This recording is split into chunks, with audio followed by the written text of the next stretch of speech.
Bloomberg Audio Studios. Podcasts, radio, news.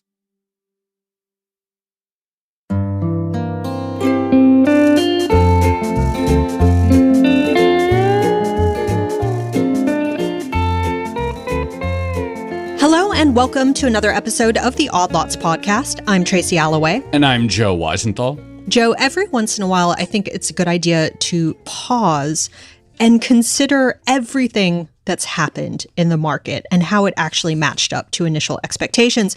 Because I think, we're recording this on, June 18th. S&P 500 is at another record. Yes. Meanwhile, 10-year treasury yields are at 4.3% now? And I think certainly 2 years ago, maybe even a year ago, I don't think anyone would have thought that stocks would rally this much in a rising rate environment.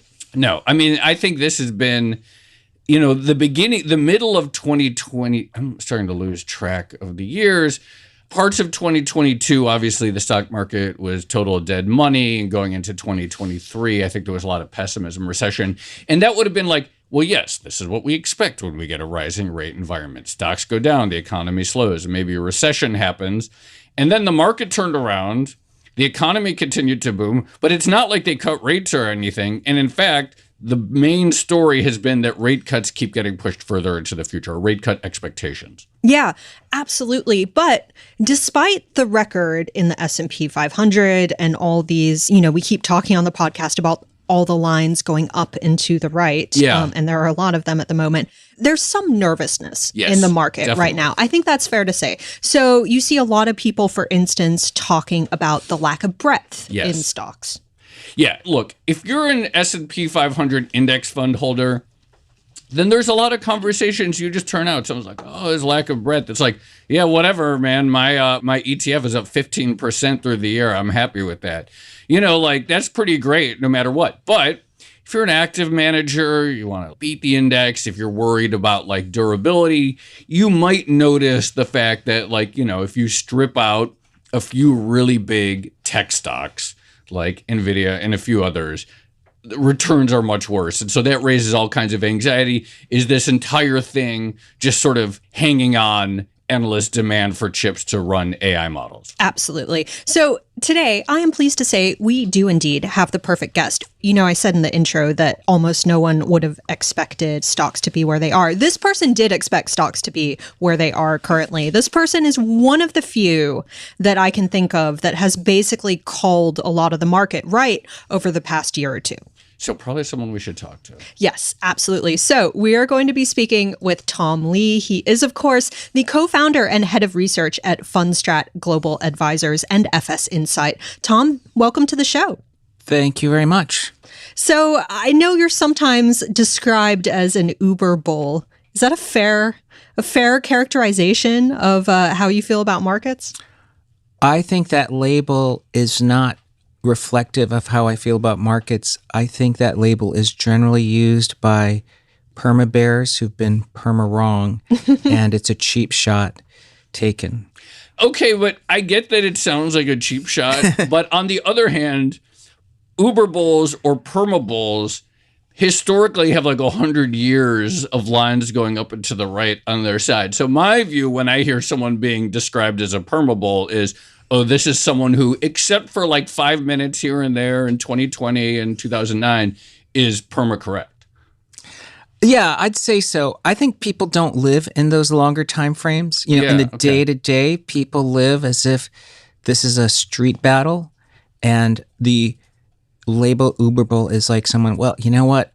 He might lead us out, but I don't trust him because we're in a street fight. And so it's generally, I find people saying it more as a cheap shot. No, the people who say it are all really obnoxious. That I agree. I didn't mean to be obnoxious. Wait, did you just call me obnoxious? No, you described when you said it, you were characterizing other people. Yes. Well, I feel like we should give people no offense. Okay, excellent. I feel like we should give people the opportunity to describe their own work. But why don't we talk about something concrete, which is at the beginning of this month, Tom, you at Fundstrat put on an S&P 500 target of 5,500. We're at about 5,475 or something like that right now. So just in that short time frame, you called it correctly. What did you see? This is actually a textbook rally. At the start of this month, we alerted our clients that since 1927, when you look at the start of June, but markets were up in the first quarter, but then had a drawdown in April, which is what we had. Yeah. That happened 11 times. 11 of 11 times, June was a positive month. So May is essentially a recovery month, and then June is the month where markets go back to risk on. The median gain since 1927 is 3.9%, which calculated to 5,500. There you go. Simple math. Investing made easy. But zooming out, you're at Fundstrat. For years prior to that, you were at JPMorgan. I was a big fan of your work then, correctly calling for much higher stock prices through much of the 2010s when there were still a lot of people calling for double dips and the sort of rise of a pretty large bearish contingent. How do you work? What do you do? Because there are all different approaches that people have towards, making educated guesses as to where the stock market could go. How would you describe your approach? Well, fundamental to our process is evidence-based research. Okay. So, at the core, we really try to frame where history could explain where we are today. Okay. We rely on a lot of cross-market signal. So to us, the bond market is always smarter than the stock market. That's why they say equities are the land of C students. And the third is, of course, monetary policy is really the driver, so you can't fight the Fed. And then I think the fourth is that thematic approaches surpass cyclical approaches. What does that mean? Well, part of our work relies on what we call thematic drivers. One is millennials. Okay. So that's since 2018, we've talked about how millennials, which is the largest generation, are reshaping the economy, which they are, mainly through fintech and changes in preference. But of course, now coming is a big generational wealth transfer of as much as $80 trillion. The second, of course, is that there is a huge global labor shortage, which has started in 2015 and won't be resolved till 2035. And the two previous instances of global labor shortage resulted in a parabolic move in technology stocks, which has been part of our thematic approach. And now we see two other things like energy security and cybersecurity are huge thematic drivers, especially because of AI.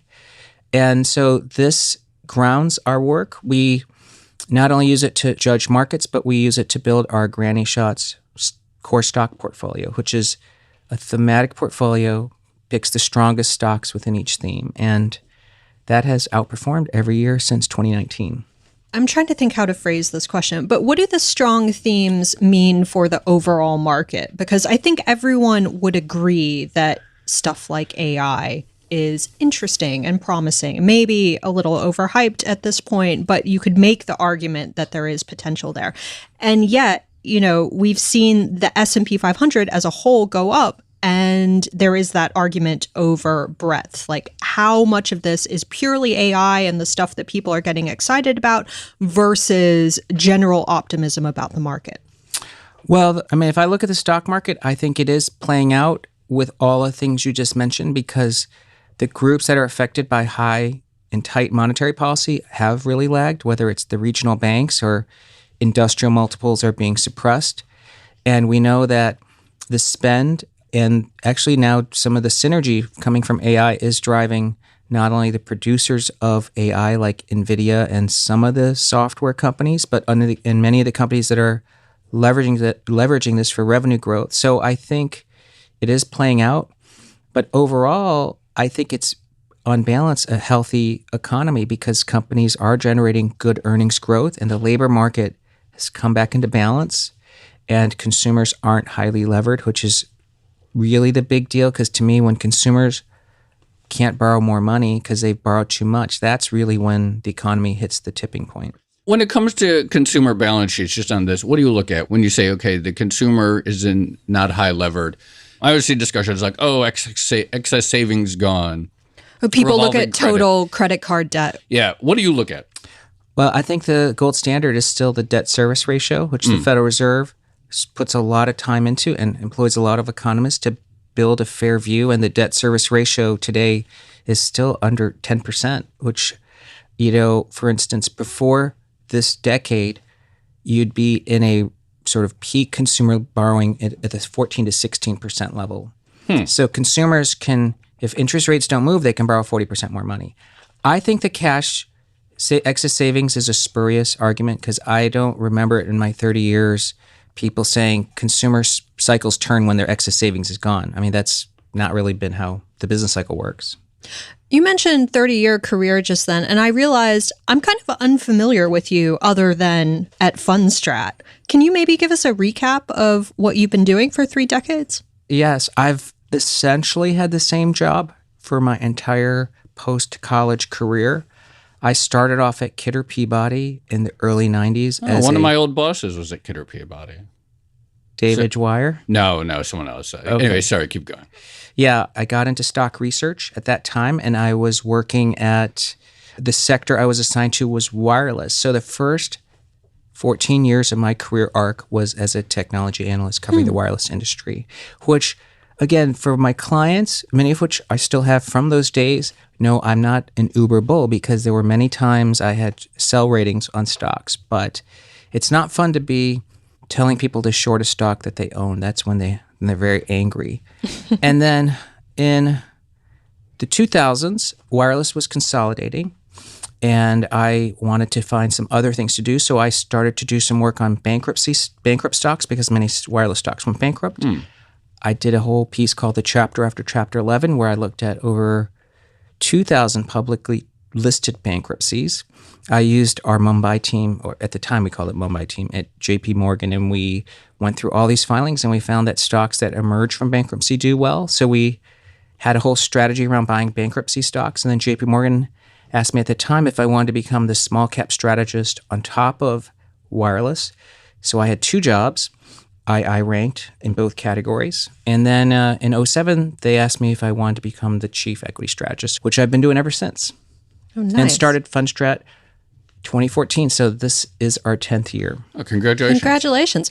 Okay, so given your history with the wireless companies and technology overall, I feel like I have to ask you about AI and NVIDIA and all of that. Is there any common thread or any valid comparison between the AI boom that's happening right now and, say, the internet bubble of the late 1990s and early 2000s? There are a lot of parallels. When I started doing wireless, there were 34 million cell phones. Today, there's 7 billion. So it's a hyper-growth industry that grew almost in parallel with internet because without mobile, you wouldn't really have the internet that we have today.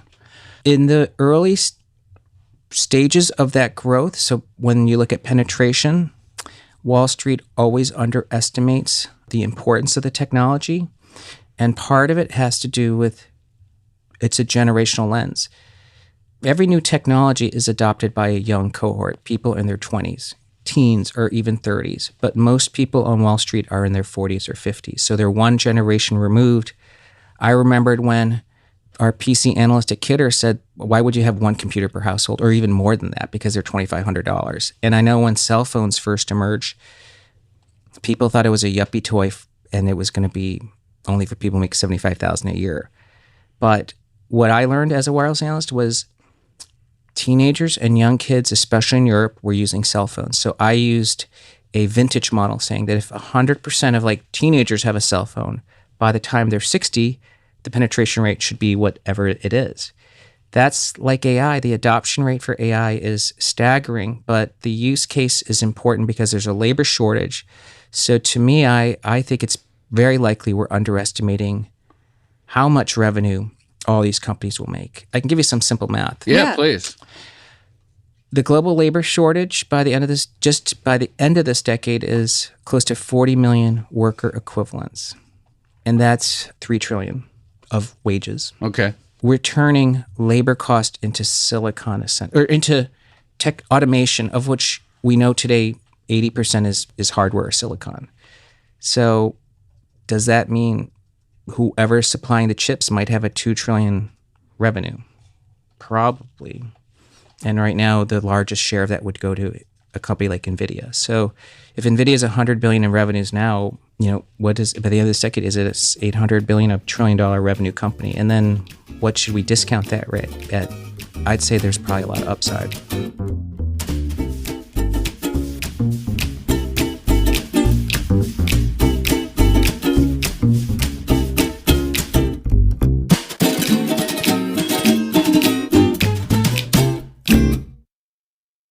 So that's sort of the argument from the fundamentals perspective. The other thing people like to do is they like to draw these dual x-axis lines where they're like, here's the chart of NVIDIA starting at some arbitrary date. Here's the start of Cisco starting at some arbitrary date.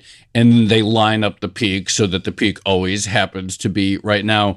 But regardless of the fact that that's, largely what knaves and scammers do, it is true that just from an overall index perspective, there is an incredible lot riding on a handful of companies right now, whether it's NVIDIA specifically, the Mag 7 more broadly, and that, in 1999, there was just an incredible weight on Cisco and Sun Microsystems and Microsoft and a couple of others. Do you see any parallels in the market environment? Yes, there's a lot of parallels, but there are some differences. Keep in mind Cisco sold a $100 box. NVIDIA is selling a $50,000 chip. So the moat around that is much, much greater. I also think to contextualize this, we need to look at the global economy. Yeah. If we're turning labor cost into silicon, then which countries are really the primary suppliers of technology? The U.S., by a country mile, is the only supplier. So the U.S. is essentially exporting technology now. And that's different because internet was more democratized. People just put up towers and laid fiber. You can't, create your own version of an NVIDIA chip. You have to buy it from NVIDIA. So I think that tech will probably be, 40, 50% of the global stock market weight. Where are we now? That's probably 20. Wow. It's probably like 18. I mean, in the U.S. it's only 40. And when in the U.S. it's 40, globally it's 18, and you say it's going to go to 40 to 50% globally. Yes, because you're replacing recurring labor costs with a capital investment. Oh, interesting. So you mentioned the net present value of tech stocks just then, and I'm curious, talk to us about rates, the higher interest rate environment and what it means for stock valuation, because I think this is where people are either a little bit surprised or perhaps a little bit nervous, the idea that even in the higher rate environment, stocks can move upwards. Yeah, well, again, I can cite some history and then maybe provide some context. Please. But since 1935, when you look at the relationship between the 10-year yield and forward PE, it is not linear. It is a dynamic relationship. And between 4 and 7%, it is positively correlated. So when interest rates go up, PE rises. Logically, it sort of makes sense because you're seeing it now. When you have higher rates, it's barriers to entry. So the existing companies make more money and companies earn money on their cash. So unlevered companies are actually, for Apple, it's like $6, $7, $8 in earnings, right? Some big number. Actually, with splits, it's lower. And between 4 and 5%, the median forward PE has been 18.5. And 48% of the time, it's actually above 20. And so, wait, what's S&P trading at now? Well, the PE? The forward PE is probably around 18. Okay.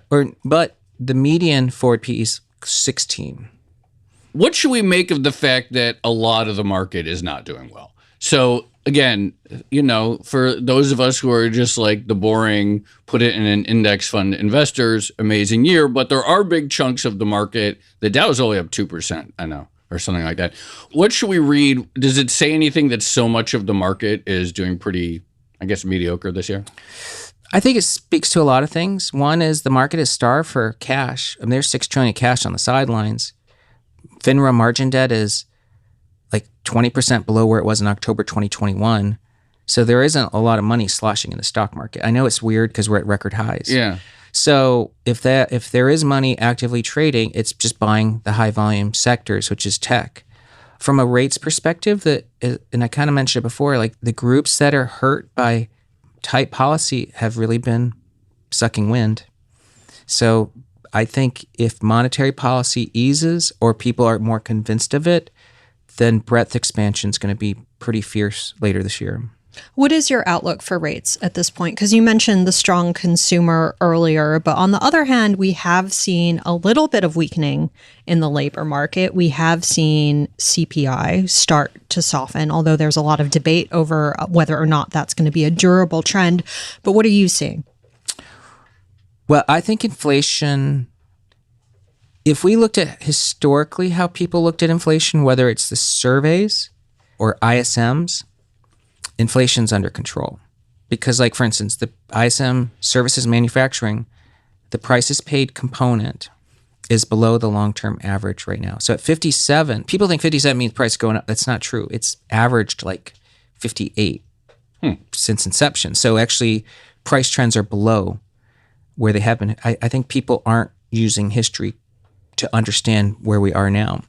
And if you look at UMich surveys, both 1 year and 5 year inflation expectations are below the long-term average. So consumers and businesses in their perception don't think there's inflation. CPI is elevated, but as you guys know and talked about, and many economists point out, it's really due to two components that are kind of lagging, right? One's shelter and one is auto insurance. And you know, the median CPI inflation rate right now is 1.4% year over year. Its long-term average is 1.6. Everything except for housing and auto insurance is below trend. Median is when you just look at what each component is doing, and some are higher and some are lower, but the median category is there's 137 components.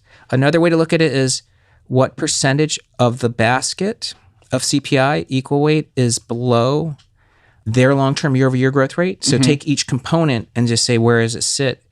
It's now at 55%. So and the long-term average is 50. So more than 55% of CPI components are below their long-term average. It's considered controlled when it's 50%. We're at 54.73. Tracy mentioned your June target. Do you have a year-end target for the market, or a one-year target, or anything like that right now? Like, where can we go? Well, on the first week of December 2023, we had said our target for 2024 was 5,200, which at the time was almost 20% upside. Now our 5,200 is low because we're above that level. Yeah. We haven't changed our target because our practice is typically to do it at the mid-year. Okay. So we're 2 weeks away. Can you give us a little hint? Yeah, I'd say originally we said earnings could be 270. Okay. And we'd put like an 18 multiple on that. And that's got you to 5,200. 2025 earnings no longer look like 270. It looks more like 285. Okay. And as I was citing, as interest rates moved up, the PE should be higher. So let's say 20 is a more appropriate PE multiple, or even 21. Then you get into the 5,800-ish level. But I think the open question is really, if you're in mid-June and December 31, is it a line up, or is there a pullback and then a line up? And I would probably, this is not evidence-based, just an opinion. I don't see why it would be straight up.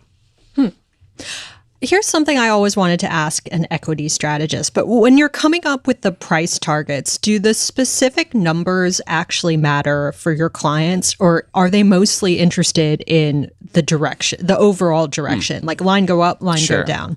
Well, it's do you know, this is a lifelong debate, because for 30 years I covered wireless stocks and I had price targets, and our salespeople would always say, no one cares about your price target. But then the first thing in the meeting, people are like, what do you think? Where do you think this thing goes? So they always care about the price target.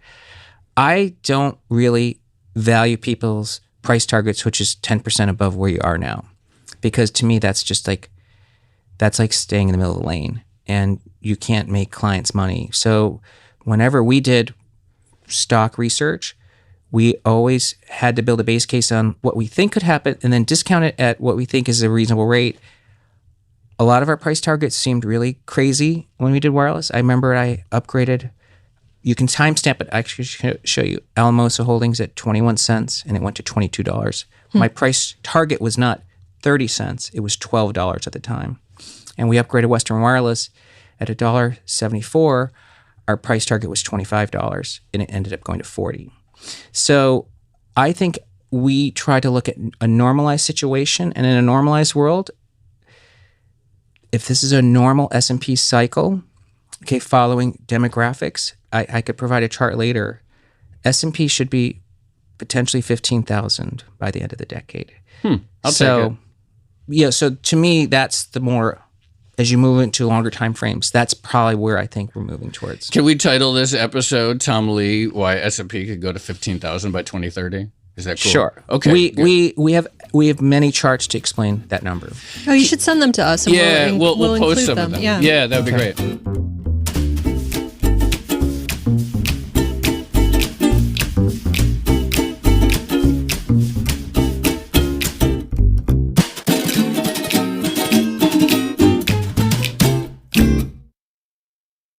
I would love to just make this whole episode about the wireless in the late 90s because I have some memory of that period. What are the early warning signs? I think you go back and you start to see things in the accounting that's like some of the sales quality is deteriorating or whatever.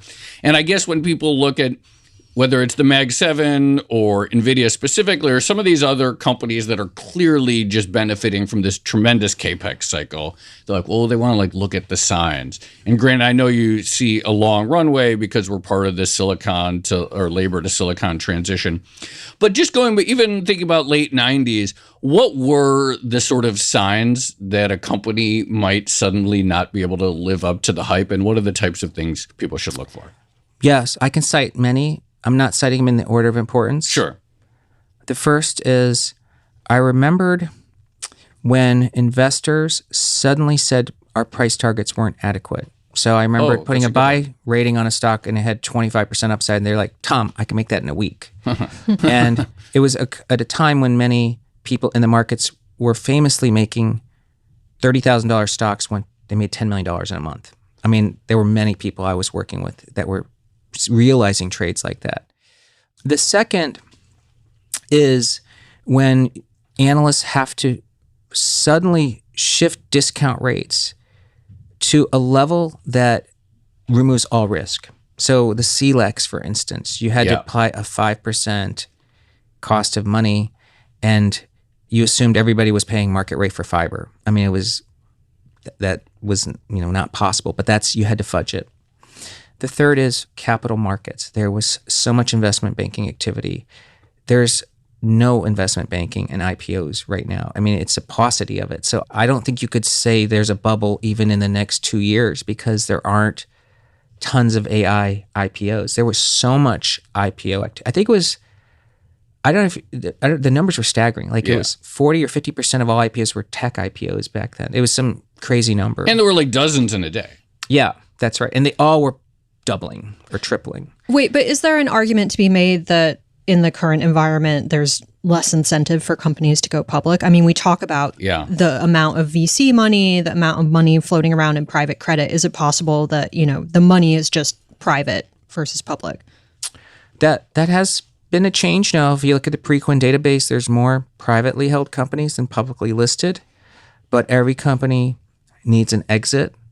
So there is going to be an IPO cycle, or there should be a merger cycle, or there should be huge amounts of venture money pouring into this where allocators are fighting over themselves to allocate. I don't see any of that today. I think there's a lot of skepticism that AI has a lot of hype.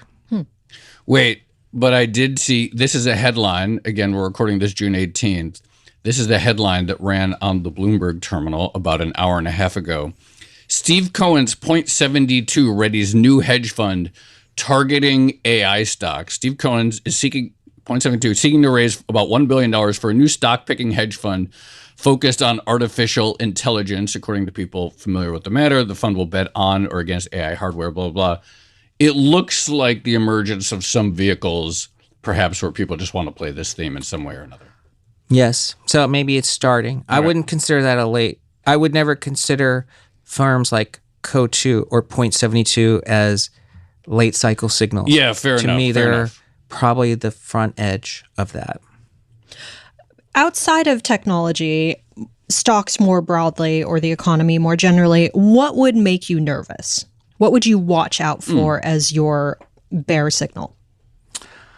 Well, in wireless, I did call many tops in stocks and had many fundamental shorts. So there is, of course, the key anchoring are the price levels disconnected from a justifiable fundamental reality?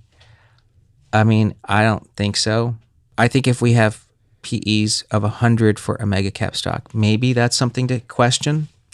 The second, of course, is sentiment, because when everybody is bullish, then one cannot be convinced there's upside, because a lot of the best case would be priced in.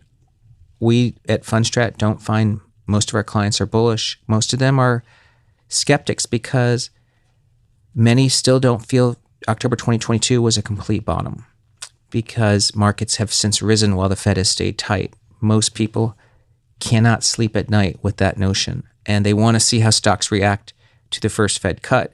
And as you know, how many people tell you, oh, stocks are going to fall as soon as the Fed starts cutting? Because many people say that, I'm probably in the camp that markets rally on the first cut.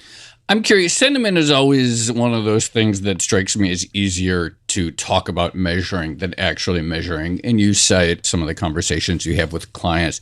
Are there other sort of surveys or market indicators that you have found to be good, reliable measures of sentiment over time? You know, most sentiment indicators are not reliable because most people don't take the time to fill them out. Okay. But at the extremes, they're quite useful. Like the AAII, I think, is really useful. But if you look at surveys, they're not that reliable because the response rate's terrible. I mean, look at the labor surveys, right? Isn't the BLS, isn't the response rate like in the 40s now? It's gone down a lot, yeah. Yeah. That's why I think as a company, we pride ourselves. We are in conversations with our clients. We're not, a blue chip bank. We have many clients that we're in constant contact with. But it does represent a meaningful percentage of professionally managed money. So we have a very real-time way to measure sentiment.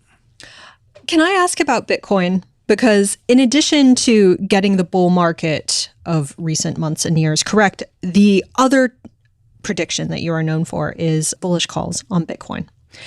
And can you talk to us maybe about how you come up with a price target for Bitcoin? Because to me, it seems difficult, to put it mildly. Like, to me, Bitcoin is almost a pure expression of momentum or flows, and that kind of feeds on itself. And it just feels difficult to me to predict. And yet you have been very specific in the numbers that you will put on this thing. Yes, Bitcoin is unlike other asset classes because there is a cooperative value. The people who contribute to the network benefit from it. And that's different than any other asset class. When we first wrote about Bitcoins in 2017, and Bitcoin was around 1,000 at the time, we published a white paper that said, even if you don't really believe in blockchain and the security of the network, we had pointed out at the time that just two variables explained over 80% of the price move of Bitcoin, which is the number of active wallets and the activity per wallet.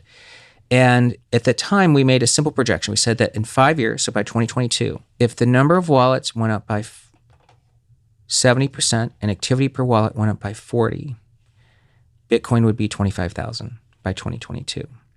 So it was really kind of maths that Bitcoin, even if you don't understand it, and I think it's an incredible technology, right? It's a decentralized database, so secure, it hasn't been hacked in the 14 years of its existence. Not a single entry on the Bitcoin ledger is fraudulent.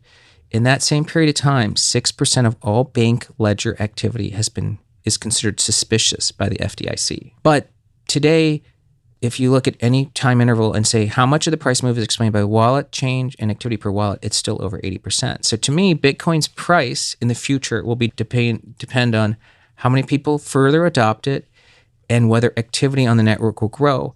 We're confident both will take place, and that's why you can get some really high exponential price levels from here. I know folks like Kathy Wood say it's in the 2 million. Believe it or not, if you go out into far enough time frame, let's say 5 years, and you grow the number of wallets at a linear rate, you can get in the millions for Bitcoin. But what drives the opening of wallets or adoption other than price? Like that, because it seems almost circuitous in many ways that people see, again, the line going up and to the right, and then they want to get in on it. And so they open a wallet. But when stuff starts to fall and go in reverse, you can have these very dramatic price cuts. Yeah. So I think it sounds like we're describing a currency, because like dollar adoption probably looked that way, right? I mean, not everybody accepted dollars in the beginning, but more people accepted dollars. And then as more people accepted, they started to use it. I think in that way, the history of currencies could explain how Bitcoin could grow, because over time, as Bitcoin is more widely held, you can start to innovate around it, whether it's pricing off Bitcoin, letting people lend off Bitcoin, or micropayments around Bitcoin, or settle things on the blockchain. That's what's happening. So I can't give you a single use case that will explain the growth in wallets, but we know that institutional adoption is growing. I mean, I think it was a huge deal that BlackRock has gotten into Bitcoin, because it pretty much invalidates the idea that this is just a bunch of people in their basements playing with, digital money. Going back to real money for a second, or things that are maybe grounded traditional assets. I want to talk more about your 2030 call. So what do we say? 15,000 is a possibility in 2030. We're at 5483.06 as of the time I said those words. What happens? So that's 6 years, tripling almost. What has to take place, or what takes place from a valuation perspective, et cetera, an earnings growth perspective in the next 6 years that can get us to that number? Yeah, I haven't updated the numbers recently, so I can speak to it from, I think, 3 or 4 years ago when we first published that number. It's roughly a 20% annual price appreciation. Wow. Now, earnings growth would be 12 to 15% of that total. Okay. So then you have 5% a year PE expansion. Now, can PE expand at 5% a year? I think one thing to keep in mind is COVID proved to us that businesses are a lot more resilient than we realized. So why should we assign the same PE to them that we assigned to them prior to this, knowing that if you shut down the global economy, jack up unemployment to 20%, have huge supply chain disruptions, and yet companies could manage earnings? I think they deserve a lot more credit. So I think the multiple can compound at a higher rate than 5%. Yeah, Tracy, actually, I have to say this is something that I've my thinking is sort of sharpened on over the last few years. Essentially, this U.S. businesses, at least the big ones, are really well run. The fact that, as Tom described, so many of them were quickly able to adapt to the COVID environment. The fact that when interest rates started going up in early 2022, so many of the overstaffed tech companies were quickly able to pivot, and when I say pivot, cut workers and maximize for free cash flow, which investors were clamoring to see. Just from a sort of objective investor-based standpoint, my estimation of the sort of agility and skill of big U.S. corporations, I have been impressed over the last several years. Never underestimate American companies' ability to make money. For real. Okay, well, I have to ask one question, which is, Tom, you've explained very well how you use history and data in your thinking, but I guess one thing I would love to know is there anything from the experience, the post-pandemic experience, that has surprised you? There's things that have reinforced some things I always wondered about. One is, I think as much as people say they're objective and they only look at things objectively, they always have a bias. And I think the bias since COVID has been that we are in a state of emergency. There's too much debt. There's still a virus out there. Now AI is going to get us. And that is played into how people view stocks and not as objective instruments of shareholder value. The second thing that is true is that there's what I always observed as the youngification of money management, which is, let's take, the top 20 largest hedge funds and the top 20 largest, active managers. Well, when we look at the average age of a fund manager, they're probably in their late 30s. If you go back 10 years, they're also the same age, in their late 30s. Because, in hedge fund, most people retire because they made a lot of money or they don't survive. which means that the look back of institutional knowledge isn't growing over time. It's the same. They have 10 years of experience. So today, most people don't have necessarily real-time knowledge of GFC that are actually managing money. Yeah. So that means the pandemic is influencing how people view markets disproportionately without appreciating the historical backdrop, which is something I'm continuing to observe. Yeah. Yeah, that kind of recency bias is definitely a thing. Because I think for both Joe and myself, the 2008 financial crisis looms very large in our heads, whereas for a lot of other people now, a lot of younger people, it's just history. It's history, and it's like the pandemic that they think about. Anyway, Tom, that was so fascinating, and we're so glad. We've been meaning to have you on the show for a long time. I don't know why it hasn't happened before, but I'm glad we could finally do it. So thank you so much. And hopefully it's not another 30 years. No, we won't. We won't wait another 30 years. We'll have you back in 2030 when the S&P is at 15,000 to get your 2040 call. Yes, that's right. All right, looking forward to it.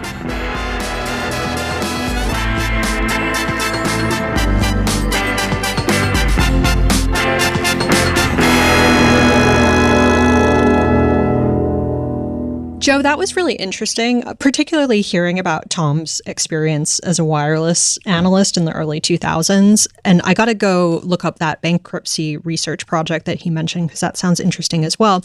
But a couple things stuck out to me. So one, when I think of Tom Lee and his work, I do often think about those very lofty, specific price targets. Yeah. And so it was interesting to hear him talk about why he goes down that route rather than just say, 10% upside or something like that.